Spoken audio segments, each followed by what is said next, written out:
مزید اہتمام۔ حج کے دنوں میں جو کچھ کرنا منع ہے وہ وہی ہے جس کو بقیہ دنوں میں بھی کرنا منع ہے۔ حج کے دوران میں ان چیزوں کی ممانعت بطور خصوصی تربیت ہے۔ حج میں شریعت کی ان ممنوعات پر مبالغے کے ساتھ عمل کرایا جاتا ہے تاکہ ان کے بارے میں آدمی کا احساس تیز ہو اور بقیہ دنوں میں ان سے بچنے کی خصوصی استعداد اس کے اندر پیدا ہو جائے۔ انسان جب اپنے گھر اور کاروبار میں ہوتا ہے تو وہ اپنے ذاتی معاملات میں الجھا رہتا ہے، وہ اس سے آگے کی حقیقتوں کو بھول جاتا ہے۔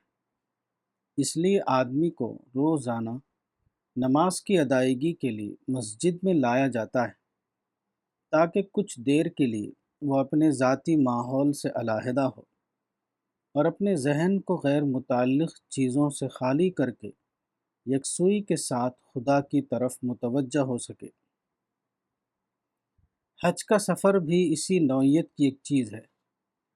حج کے دنوں میں اسی مقصد کے لیے آدمی کو اس کے محدود ماحول سے نکال کر زیادہ لمبی مدت کے لیے حجاز یعنی عرب کے مختلف مقامات پر لے جایا جاتا ہے۔ حج کسی آدمی کے لیے اس کے دنیاوی ماحول سے کامل علیحدگی کا نام ہے تاکہ وہ کامل یکسوئی کے ساتھ اپنے خدا کی طرف متوجہ ہو سکے۔ عرب کے ساتھ بہت سی عظیم دینی روایتیں وابستہ ہیں۔ اس بنا پر حج کے مراسم کی ادائیگی کے لیے عرب کا جغرافیہ سب سے زیادہ موزوں جغرافیہ ہے۔ یہاں کعبہ ہے جس کے بارے میں ہزاروں سال سے تقدس کی روایتیں قائم ہو چکی ہیں۔ یہاں پیغمبروں کی قربانی کی داستانیں لکھی گئی ہیں۔ یہاں خدا کے نیک بندوں پر خدا کے انعامات کی یادگاریں ہیں۔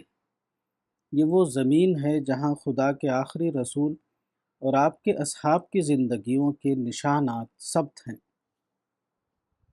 اس قسم کی تاریخی نسبتوں نے حج کے مقامات کے ساتھ غیر معمولی تقدس اور احترام کی فضا وابستہ کر دی ہے۔ یہاں کے ماحول میں پہنچتے ہی آدمی کے ذہن میں ایک پوری دینی تاریخ جاگ اٹھتی ہے۔ یہاں بالکل قدرتی طور پر ایسا ہوتا ہے کہ آدمی کی دینی حس میں اضافہ ہو جائے، وہ زیادہ سنجیدگی اور انہماک کے ساتھ خدا کے مقرر کیے ہوئے فرائض کو ادا کرنے لگے۔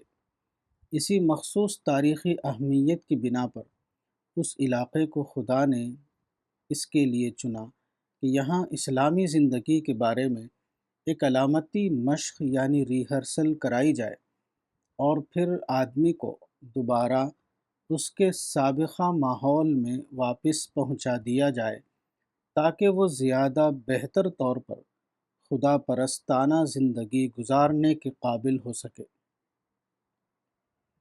حج کے زمانے میں مخصوص مراسم کی ادائیگی کے دوران حاجی کے لیے جو چیزیں منع ہیں ان میں سے 3 خاص چیزوں کا ذکر یہاں کیا جاتا ہے۔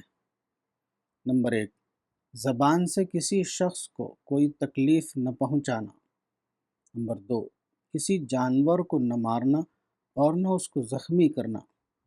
نمبر 3، لذت اور آرائش کی چیزوں سے پرہیز، مثلاً ناخن کاٹنا، بال سنوارنا، سلا ہوا کپڑا پہننا، خوشبو لگانا، ازدواجی تعلقات وغیرہ۔